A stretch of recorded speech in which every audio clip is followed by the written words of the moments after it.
مہینے میں اللہ نے امت مسلمہ اور اپنے محبوب صلی اللہ علیہ وآلہ وسلم کو بے بہا نعمتوں اور بے بہا انعاموں سے نوازا ہے، اور ان میں سب سے بہترین انعام، سب سے بہترین نعمت نماز ہے۔ اور یہ نماز والا تحفہ اللہ نے عرش پر دیا۔ نبی علیہ السلام کو نماز والا تحفہ عرش پر دیا ہے، گویا کہ نماز عرشی تحفہ ہے۔ نماز میں ثنا بھی ہے، نماز میں دعا بھی ہے، نماز میں نیاز بھی ہے، نماز میں فریاد بھی ہے، اور نماز میں اپنے محبوب کی رضا بھی ہے۔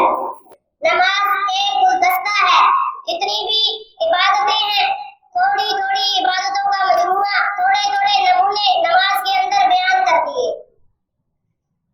حج کیا ہے؟ حج پکارنا ہے، مانگنا ہے۔ نماز کیا ہے؟ نماز میں بھی پکارنا ہے، مانگنا ہے۔ زکوٰۃ کیا ہے؟ مال کو اپنے مولا کے حضور وقف کرنا ہے، اپنے مولا کی رضا کے لیے وقف کرنا ہے۔ نماز کیا ہے؟ اپنی جان کو اپنے مولا کی رضا کے لیے وقف کرنا ہے۔ مال دینا آسان ہے، لیکن جان دینا آسان نہیں۔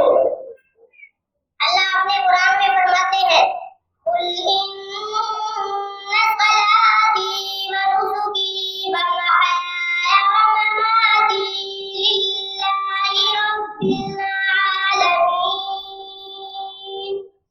قُلْ إِنَّ صَلَاتِي، میری جانی عبادت، میری بدنی عبادت، وَنُسُكِي، میری مالی عبادت، وَمَمَاتِي وَمَحْيَايَ وَمَمَاتِي لِلَّهِ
کے لیے برہان ہوگی اور نہ نجات کا ذریعہ ہوگی۔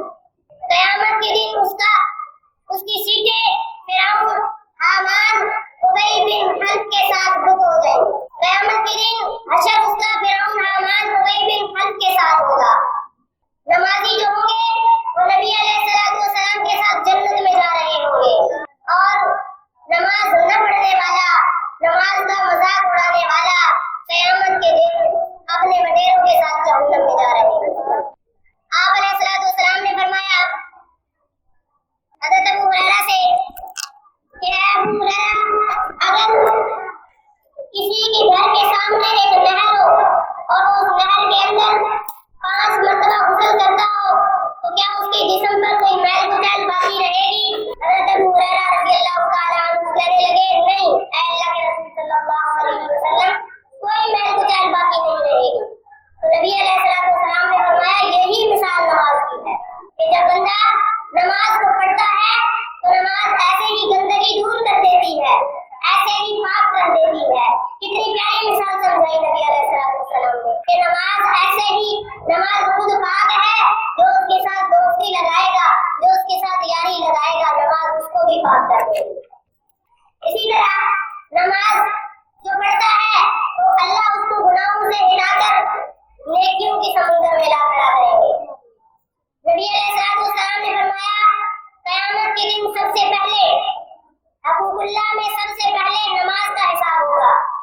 جس کی نماز اچھی نکل آئی اس کے باقی اعمال بھی اچھے ہوں گے، اور جس کی نماز خراب نکلی اس کے باقی اعمال بھی خراب ہی نکلیں گے۔ جس طرح یہ نماز تمام اعمال کی سردار ہے، جس طرح دل تمام اعضاء کا سردار ہے، اسی طرح نماز بھی تمام اعضاء کی سردار ہے۔ اگر یہ نماز اچھی ہوگی تو باقی اعمال بھی اچھے ہوں گے۔ تو نماز کو اچھے طریقے سے خشوع و خضوع کے ساتھ پڑھتا ہے تو نماز اس کے لیے دلیل بن جاتی ہے، اس کے لیے حجت بن جاتی ہے، اس کے لیے نور بن جاتی ہے، اور نماز دعا دیتی ہوئی آسمان کر جاتی ہے کہ جیسے تم نے مجھے محفوظ رکھا اللہ تمہیں بھی ایسے ہی محفوظ رکھے۔ لیکن جو بندہ نماز جلدی جلدی پڑھتا ہے، رکوع سجدے کا پتہ نہیں، سر سے ڈالنے والی بات کرتا ہے کہ نماز پڑھ رہا ہوں۔ بھائی نماز پڑھ رہے ہو اچھے طریقے سے وضو کرو، اور جب پڑھ رہے ہو تو پڑھو، صرف پڑھنا ہی نہیں اس کے معنی مفہوم کو بھی سمجھنا ہے۔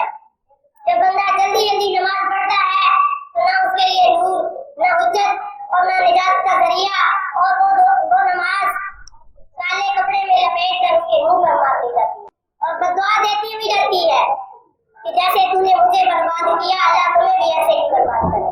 تو اس لیے ضروری ہے کہ ہر کلمہ کو ان سے گزارش ہے کہ ہم نے اس کی قدر کرنی ہے۔ آئیے ہم اللہ سے عہد کریں کہ ہم اس کی قدر کریں گے، اس کو وقت پر پڑھیں گے، 5 وقت کی نماز خشوع و خضوع کے ساتھ پڑھیں گے، اپنی اولاد کو، اپنے خاندان کو اس کا عادی بنائیں گے۔ کیوں؟ اس لیے کہ نبی علیہ السلام نے سب سے زیادہ سختی سے زور دیا تو کس پر دیا؟ نماز پر دیا۔ آپ علیہ السلام کا آخری وقت تھا، آپ علیہ السلام فرما رہے تھے وما ملکت ایمانکم، نماز اور غلاموں کا خصوصیت کے ساتھ خیال رکھنا۔ تو نبی علیہ السلام آخری وقت میں بھی نماز کی تاکید کر کے جا رہی ہے۔ تو اس لیے آئیے انشاءاللہ ہماری کوشش ہوگی، محنت ہوگی، ہم پڑھیں گے نماز۔ اس لیے اللہ تعالیٰ سے دعا ہے کہ اللہ تعالیٰ اپنے فضل و کرم سے ہمیں نماز کا عادی بنائے، پکا نمازی بنا دے، خشوع و خضوع کے ساتھ نماز پڑھنے والا